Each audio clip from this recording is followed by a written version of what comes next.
পর্যন্ত, আর আসমান থেকে নিয়ে জমিন পর্যন্ত যতটুকু খালি জায়গা আছে আমার আল্লাহ তার আমলনামায় নেকি দিয়ে পরিপূর্ণ করিয়া দেয়।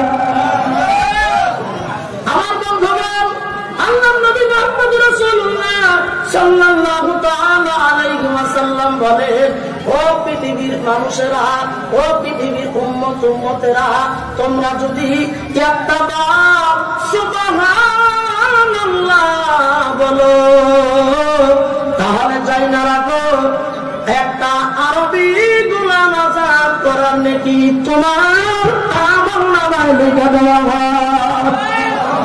জোরে বলেন সবাই মিলাবেন সুবহানাল্লাহ। আমার বন্ধুগণ, বিশ্বনবী সাল্লাল্লাহু তাআলা আলাইহি ওয়াসাল্লাম বলে, পৃথিবীতে কোন মানুষ যদি একবার সুবহানাল্লাহ বলে আমার আল্লাহ তাবারক তাআলা ওই বান্দার জন্য, ওই বান্দার নামে, ওই বান্দার জান্নাতের ভিতরে 120টা ফেরেশতা নিযুক্তি করে দেয়। বলেন সুবহানাল্লাহ। আমার বন্ধুগণ, সুবহানাল্লাহ নাকি বুঝিলে হয়ে গেছে, আর আমরা বসে গেছি দিনের মজলিসে। আল্লাহ নবী বলেন, মাজালিসুল ইলমি ওয়াজ যিকরি হিয়া রিয়াজুল জান্নাহ আও কামা ক্বালা আলাইহিস সালাতু ওয়াস সালাম। আল্লাহর নবী মুহাম্মদুর রাসূলুল্লাহ সাল্লাল্লাহু লা ইলাহা ইল্লাল্লাহ জালাল লা ইলাহা ইল্লাল্লাহ।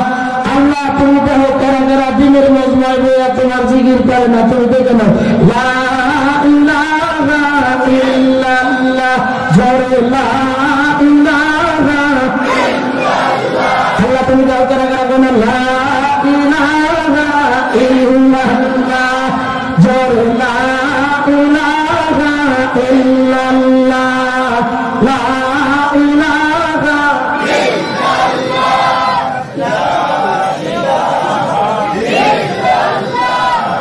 লা ইলাহা ইল্লাল্লাহ। এই যে দেখো মদিনা হে যাবির আয় রে আয়, এই যে দেখো মদিনা হে যাবির আয় রে আয়, দেখলে সবই পাগল হবি ধরে রহিতে পারবি না। লা ইলাহা ইল্লাল্লাহ জোরে লা ইলাহা ইল্লাল্লাহ মুহাম্মাদুর রাসূলুল্লাহ সাল্লাল্লাহু আলাইহি ওয়াসাল্লাম। বাবাজিরা, কথাগুলো যে কইতাছি খুব খারাপ লাগতেছে কি? আপনারা লাইন আছেন তো না? তাহলে শোনেন, আল্লাহ নবী বলছেন, মাজালিসুল ইলমি ওয়াজ যিকরি হিয়া রিয়াজুল জান্নাহ, যেখানে ইলম এবং জিকিরের আলোচনা করা হয় সেটা হচ্ছে বেহেশতের বাগান। সুবহানাল্লাহ বলুন না, সুবহানাল্লাহ বলুন না। ব্যক্তি বই রাখলে জ্বর বাড়তে যায়, ব্যক্তি জ্বর করে নিয়ে যান বাড়তে জায়গায় বলুন সুবহানাল্লাহ সুবহানাল্লাহ। বাবু ডেকে বলে যে কেন সবাই গেছে না বহু, তোমার সবার যত এখন সারে নাই, আমি কোথায় যাও সুবহানাল্লাহ সুবহানাল্লাহ।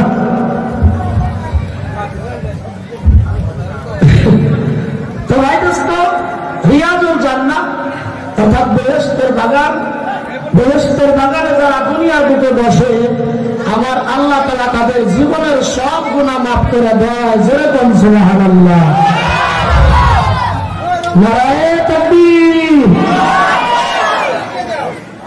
আমি একটা নারায়ে তাকবীর দেব। হ্যাঁ, আপনারা সবাই তাকবীর দিয়ে দাঁড়াবেন। একটু বেদব করি, বাবার বয়সের, চাচার বয়সের, দাদার বয়সের যারা আছে, ওই যে বলছিলাম একটা কথা দেবো, মানা লাগবো, মনে আছে তো? তাহলে আমি নারায়ে তাকবীর দিব, দাঁড়িয়ে যাবেন, আর আপনারাও হাত চাহিয়ে নারায়ে তাকবীর বের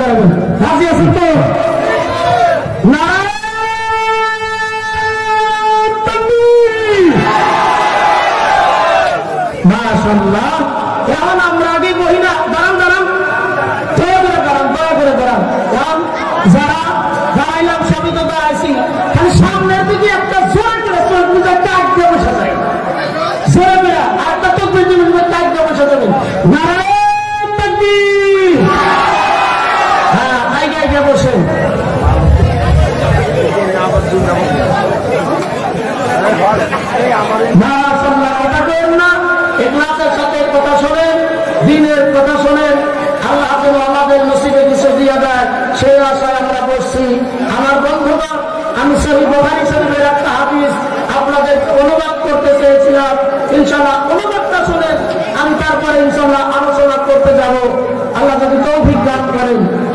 ভাই দোস্ত, বাইরে যারা দাঁড়িয়ে আছেন বাবাজি, আমি অনুরোধ করছি দয়া করে এসে বসে। এখানে আপনাদের জলসা, আপনার আয়োজন করেছেন, আপনার অ্যারেঞ্জমেন্ট করেছেন, আপনাদের বসতে হবে, আপনাদের বসতে হবে। আমরা যত সুন্দর করে বলবো, আমার আল্লাহ আকাশ থেকে কত রহমত নাজিল করবে।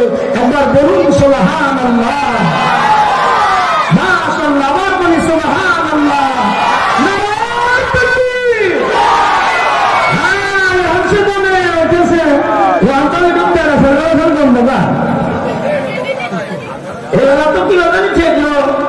মানে যে মজু পাইছিলাম মুক্তি পাইলাম না, মুক্তাদি পাইলাম না। বন্ধুগণ, হাদিসটা এবার শুনি।